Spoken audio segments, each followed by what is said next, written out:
Welcome to prime time. CM Revanth Reddy పలు కీలక శాఖలపై సమీక్షా సమావేశం నిర్వహించారు.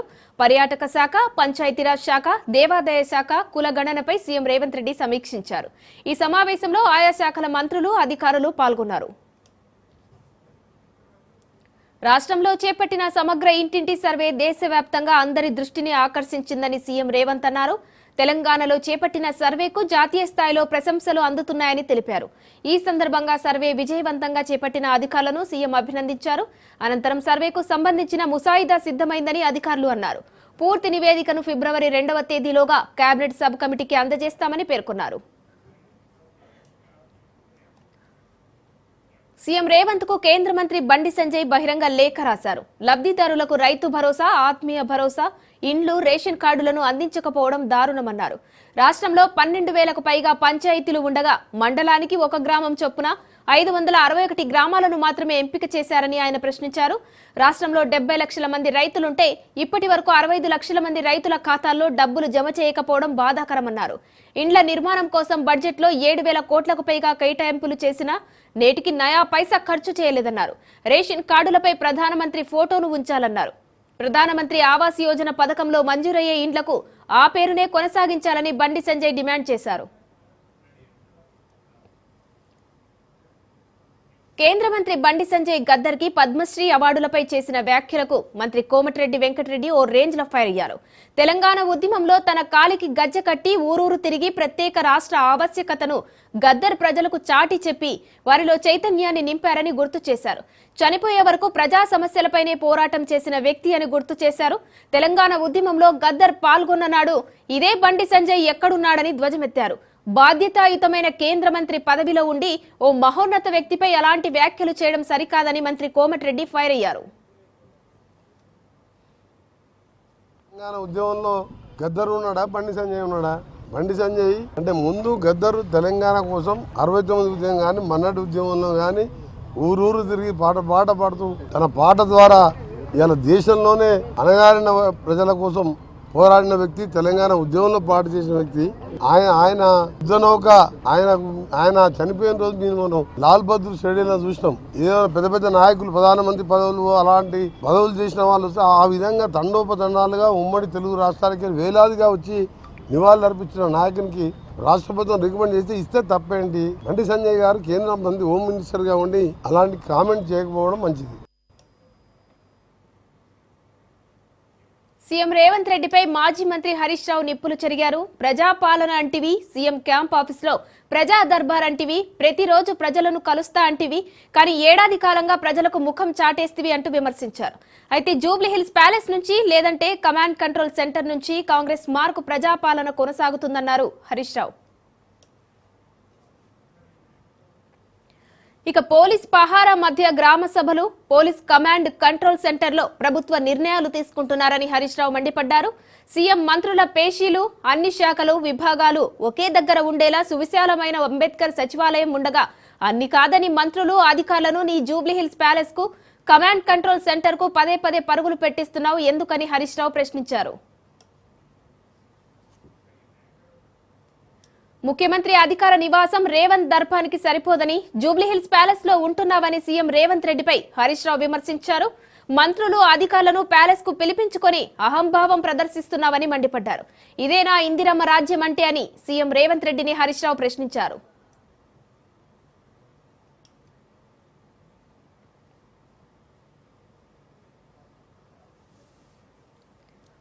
తెలుగు రాష్ట్రాల్లో ఎమ్మెల్సీ ఎన్నికలకు షెడ్యూల్ విడుదలైంది. ఏపీ, తెలంగాణలో 3 చొప్పున స్థానాల్లో ఎన్నికలు జరగనున్నాయి.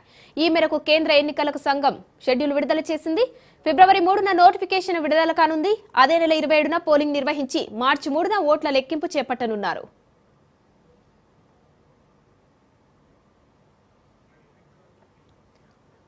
ఇక ఏపీలో ఉమ్మడి ఉభయ గోదావరి, కృష్ణా, గుంటూరు పట్టభద్రుల నియోజకవర్గాలకు ఎన్నికలు నిర్వహించనున్నారు. శ్రీకాకుళం, విజయనగరం, విశాఖపట్నం ఉపాధ్యాయ స్థానానికి పోలింగ్ జరగనుంది. తెలంగాణలో మెదక్, నిజామాబాద్, ఆదిలాబాద్, కరీంనగర్ ఉపాధ్యాయ నియోజకవర్గానికి ఎన్నికలు నిర్వహించనున్నారు. అదే స్థానంలో పట్టభద్రుల ఎమ్మెల్సీ ఎన్నికలు కూడా జరగనున్నాయి. వీటితో పాటు వరంగల్, ఖమ్మం, నల్గొండ ఉపాధ్యాయ నియోజకవర్గానికి ఎన్నికలు నిర్వహించేందుకు కేంద్ర ఎన్నికల సంఘం షెడ్యూల్ విడుదల చేసింది.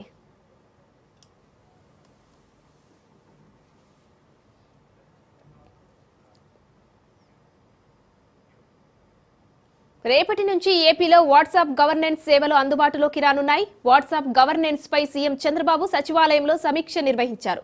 రాష్ట్రంలో వాట్సాప్ గవర్నెన్స్ సేవలను ప్రభుత్వం అందుబాటులోకి తీసుకురానున్న నేపథ్యంలో సీఎం సమీక్షించారు. ఈ సేవలను ఐటీ, విద్యాశాఖ మంత్రి నారా లోకేష్ అధికారికంగా ప్రారంభించనున్నారు.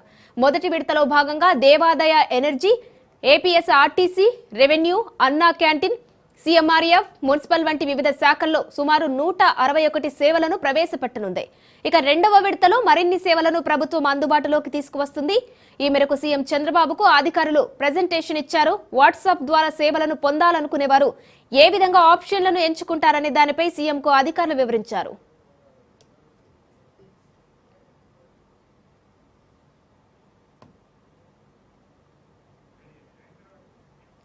ఈ సందర్భంగా దేశంలోనే మొదటిసారి వాట్సాప్ గవర్నెన్స్ విధానాన్ని రాష్ట్రంలో ప్రవేశపెడుతున్నామని సీఎం చంద్రబాబు అన్నారు.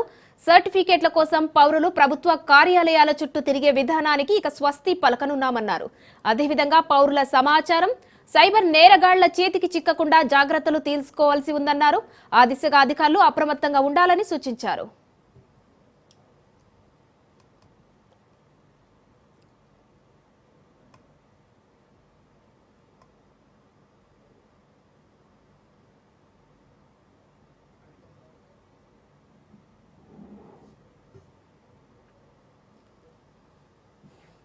AP deputy CM Pawan Kalyan కీలక నిర్ణయం తీసుకున్నారు. మాజీ మంత్రి పెద్దిరెడ్డి రామచంద్రారెడ్డి అటవీ భూముల ఆక్రమణలపై విచారణకు ఆదేశించారు.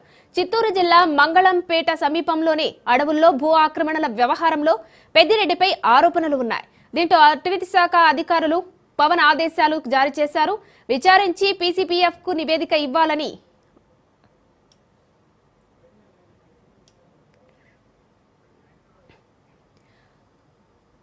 అటవీ భూములు ఏ మేరకు ఆదేశించారు, అడవులను ఏ విధంగా ధ్వంసం చేశారో విచారణకు చేపట్టాలని అధికారులను పవన్ ఆదేశించారు. పుంగనూరు నియోజకవర్గం పరిధిలో ఉన్న అటవీ భూముల వివరాలు, వాటి రికార్డులను పరిశీలించి ఆక్రమణల నివేదిక ఇవ్వాలని సూచించారు. ముఖ్యంగా అటవీ భూముల రికార్డులు ఎక్కడైనా తారుమారు చేశారా, ఒకవేళ చేస్తే అందుకు బాధ్యులెవరు, తద్వారా లబ్ధి పొందినది ఎవరు అనేది నివేదికలో విచారించాలని పవన్ తెలిపారు. మొత్తానికి అటవీ భూములు ఆక్రమించిన వారిపై చట్టపరంగా ముందుకు వెళ్లాలని ఆదేశించారు. సీఎం చంద్రబాబుపై తీవ్ర స్థాయిలో విమర్శలు చేశారు. మాజీ మంత్రి పెద్దిరెడ్డి రామచంద్రారెడ్డి చంద్రబాబు కుట్రలు, కుతంత్రాలు ప్రజలకు బాగా తెలుసన్నారు. 2001లో భూములు కొనుగోలు చేస్తే కొందరు ఇప్పుడు ఫేక్ వార్తలు రాస్తున్నారని మండిపడ్డారు. ఈ క్రమంలో తప్పుడు వార్తలు రాసిన వారిపై పరువు నష్టం దావా వేస్తానని తెలిపారు. బాబు డైవర్షన్ పాలిటిక్స్ చేస్తున్నారని, ముందుకు సూపర్ 6 హామీలను నెరవేర్చాలని డిమాండ్ చేశారు. చంద్రబాబుకు త్వరలోనే ప్రజలు బుద్ధి చెబుతారని, ఏపీలో వైసీపీ మళ్లీ అధికారంలోకి రావడం ఖాయమంటూ కామెంట్స్ చేశారు. దాదాపు 2001లో 74 చిల్లర అంటే దాదాపు 75 ఎకరాలు మేము అక్కడ సంబంధించిన వ్యక్తుల దగ్గర, ఆ మండలానికి సంబంధించిన వ్యక్తుల దగ్గర కొనుగోలు చేయడం జరిగింది. మా కుటుంబ సభ్యుల పేరు మీదుగా అవన్నీ కూడా రిజిస్టర్ చేయడం జరిగింది. దాన్ని అభూత కల్పనలు కలుపుతూ కేవలం 23 ఎకరాల భూమిని 75 ఎకరాలు ఎట్లా అయింది అని చెప్పి వాళ్ళు రాయడం జరిగింది. మరి నేను ఒకటే మీ అందరికీ కూడా తెలియజేస్తా ఉన్నాను, మీ ద్వారా ఈ రాష్ట్ర ప్రజలకు కూడా చంద్రబాబు కుట్రలు, కుతంత్రాలు ఈ రాష్ట్ర ప్రజలకు ముందే బాగా తెలుసు. దాంట్లో ఇంకా పెద్ద ఎత్తున ఈరోజు మా మీద ఒక వ్యక్తిత్వ హననాన్ని చేపట్టాడు. ఈ పెద్దిరెడ్డి రామచంద్రారెడ్డి అనేక అరాచకాలు చేశారన్నారు మంత్రి మండిపల్లి రాంప్రసాద్ రెడ్డి. 20 ఎకరాల రిజిస్టర్డ్ ల్యాండ్ ఉంటే 100 ఎకరాలకు కాంపౌండ్ వాల్ కట్టి గెస్ట్ హౌస్ నిర్మించుకున్నారని ఆరోపించారు. పెద్దిరెడ్డి ప్రభుత్వ సొమ్ముతో అటవీ భూముల్లో రహదారులు నిర్మించుకున్నాడన్నారు. మదనపల్లెలో చెరువు భూమిని పెద్దిరెడ్డి తన భార్య పేరున రిజిస్టర్ చేయించుకున్నాడని తెలిపారు. ఇలా అనేక అక్రమాలు చేశాడని విమర్శించారు. ఇటువంటి వ్యక్తికి తమ ప్రభుత్వాన్ని విమర్శించే హక్కు లేదని మంత్రి రాంప్రసాద్ ఫైర్ అయ్యారు.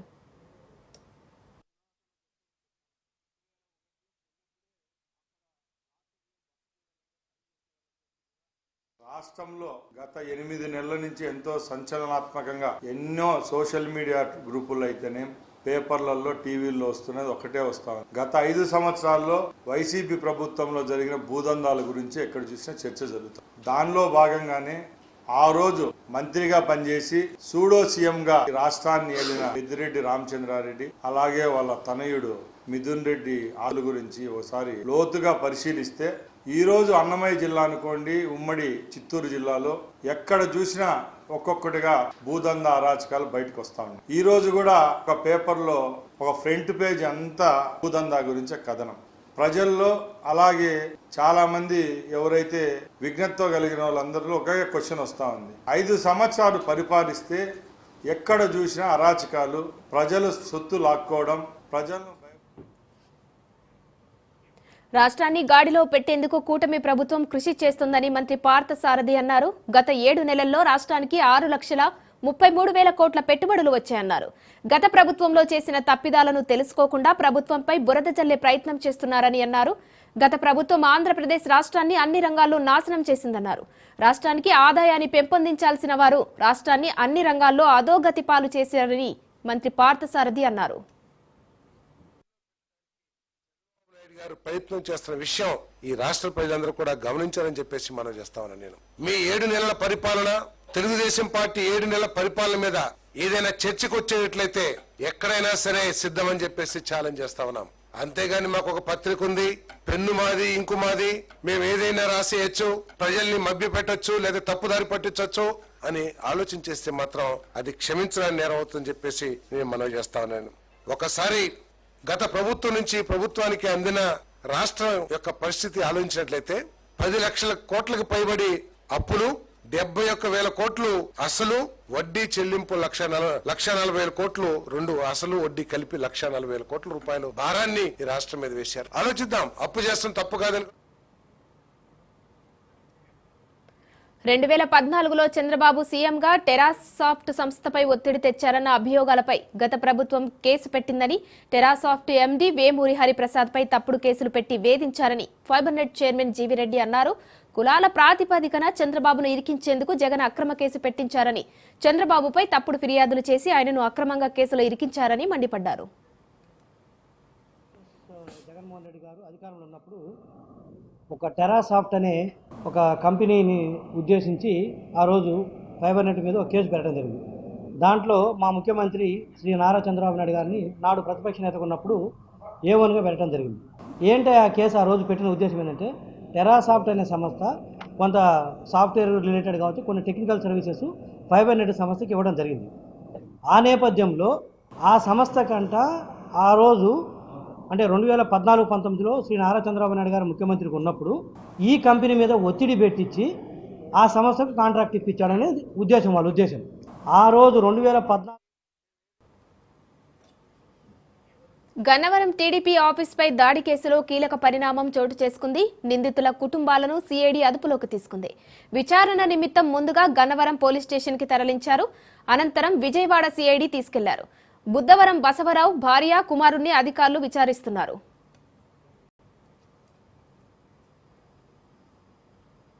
సంచలనం రేపిన సూర్యాపేట పరువు హత్య కేసులో 6 నిందితులను పోలీసులు అరెస్టు చేశారు.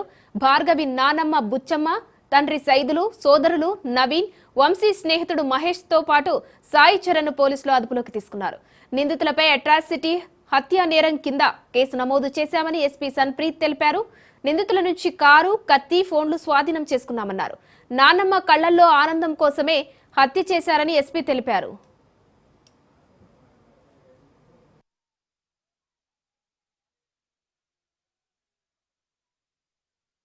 Suryapet rural police station limits లోనే జరిగింది. బేసికలీగా మర్డర్ మరియు SC/ST యాక్ట్ అట్లాగే కాన్స్పిరసీ అన్ని సెక్షన్స్ కింద కేసు నమోదైంది. 26 జనవరి నాడు సాయంత్రం అండ్ లేట్ నైట్ ఆ టైంలలో ఇది క్రైమ్ రిపోర్ట్ అయింది. ఈ సీజ్ కి ఒక అమ్మాయి తోటి లవ్ మ్యారేజ్ అయింది. అది ఇంటర్ కాస్ట్ మ్యారేజ్. అది అమ్మాయి వాళ్ళు ఫ్యామిలీ మెంబర్స్ మా అమ్మాయి ఇట్లా వేరే కులం వాళ్ళతోటి అట్లా పెళ్లి చేసుకుని పోయింది అని అట్లా వాళ్ళు మనసులో పెట్టుకొని వాళ్ళు అప్పటి నుంచే ఏదో చేద్దామని అట్లా ప్లానింగ్ లో వాళ్ళు తిరుగుతున్నారు. సో దాంట్లో బేసికలీగా భాగంగా ఈ మర్డర్ కేసులో ఇప్పుడు మేము 6 మెంబర్స్ ని అక్యూజ్ వాళ్ళని పట్టుకోవడం జరిగింది. సైలెంట్ చేయాలి వాళ్ళ డీటెయిల్ హైదరాబాద్ మీర్పేట్ హత్య కేసు నిందితుడు గురుమూర్తికి రంగారెడ్డి జిల్లా కోర్టు రిమాండ్ విధించింది. ముందుగా నిందితుడికి వనస్థలిపురంలోనే ప్రభుత్వ ఆసుపత్రిలో వైద్య పరీక్షలు నిర్వహించారు. గురుమూర్తికి 14 రోజుల పాటు రిమాండ్ విధిస్తూ కోర్టు ఉత్తర్వులు జారీ చేసింది. భార్య వెంకట మాధవిని భర్త గురుమూర్తి హత్య చేశాడు. నిందితుడిని చెర్లపల్లి జైలుకు తరలించారు.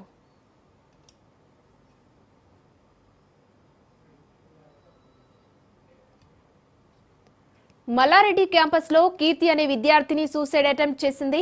కుతుబుల్లాపూర్ మైసమ్మగూడలోని మల్లారెడ్డి యూనివర్సిటీలో కీర్తి ఇంజనీరింగ్ ఫస్ట్ ఇయర్ చదువుతోంది. పరీక్షల్లో కాపీ కొడుతూ పట్టుబడడంతో కీర్తి సూసైడ్ కు ప్రయత్నించినట్టు తెలుస్తోంది. కిటికీలో నుంచి దూకబోతుండగా అప్రమత్తమైన సెక్యూరిటీ సిబ్బంది కీర్తిని కాపాడారు.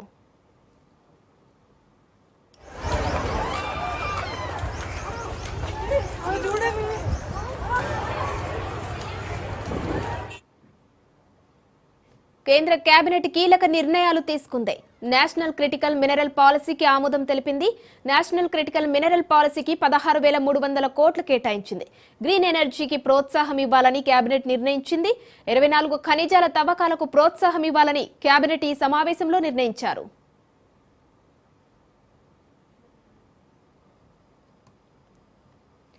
ఎల్లుండి నుంచి పార్లమెంటు బడ్జెట్ సమావేశాలు జరగనున్నాయి. ఈ నెల 30న ఉదయం 11:30కు అఖిలపక్ష సమావేశం నిర్వహించనున్నారు.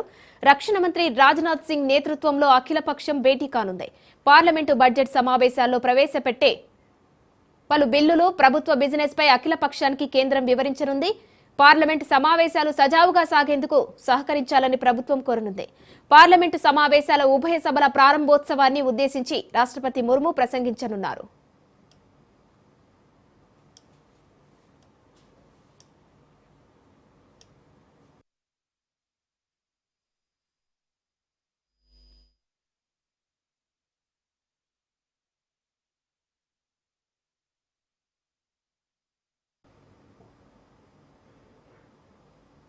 భారత గణతంత్ర దినోత్సవ ముగింపు వేడుకలు ఢిల్లీలో ఘనంగా జరిగాయి. విజయ్ చౌక్ దగ్గర సైనిక పారామిలిటరీ దళాలు నిర్వహించిన బీటింగ్ రీట్రీట్ అలరించింది.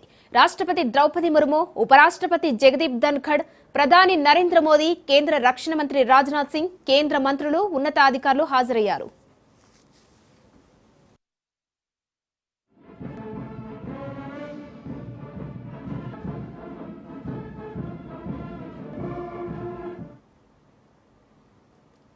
రిపబ్లిక్ డే వేడుకల్లో పాల్గొన్న అత్యుత్తమ శకటాలకు కేంద్ర ప్రభుత్వం అవార్డులను ప్రకటించింది. యూపీకి మొదటి అవార్డు, త్రిపురకి 2వ అవార్డు రాగా 3వ అవార్డు ఏపీ శకటం కైవసం చేసుకుంది. కర్తవ్య పథ్లో నిర్వహించిన పరేడ్లో ఏపీ సహా వివిధ రాష్ట్రాలకు చెందిన శకటాలు పాల్గొన్నాయి.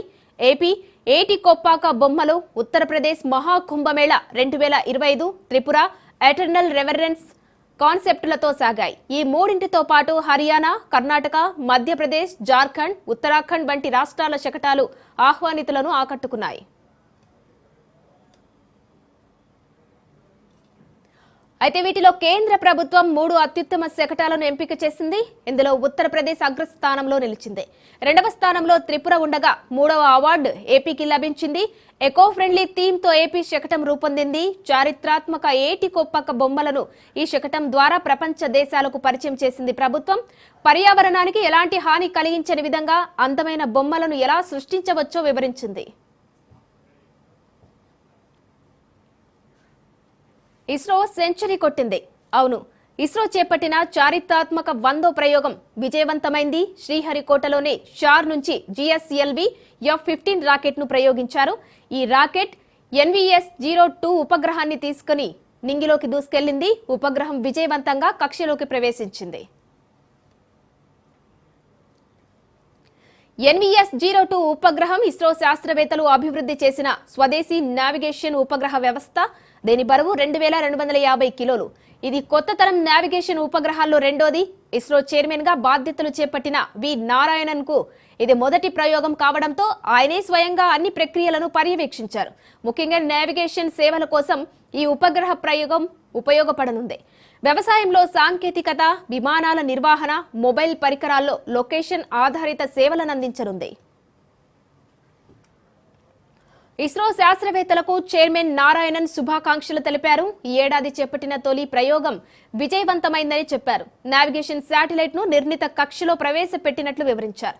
ఈ 100వ ప్రయోగం మైలురాయిగా నిలుస్తుందని పేర్కొన్నారు. NVS-02 ఉపగ్రహం 10 ఏళ్ల పాటు సేవలందిస్తుందని వెల్లడించారు.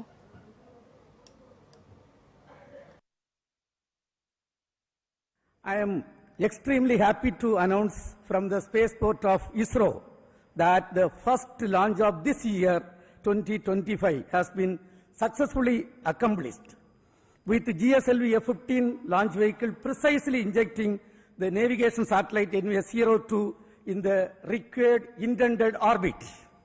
This mission is the 100th launch from our launch pads, which is very significant milestone of India.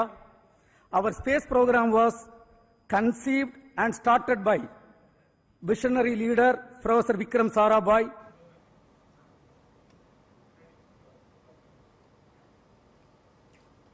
ఇవి ఇప్పటివరకున్న అప్డేట్స్. Keep watching.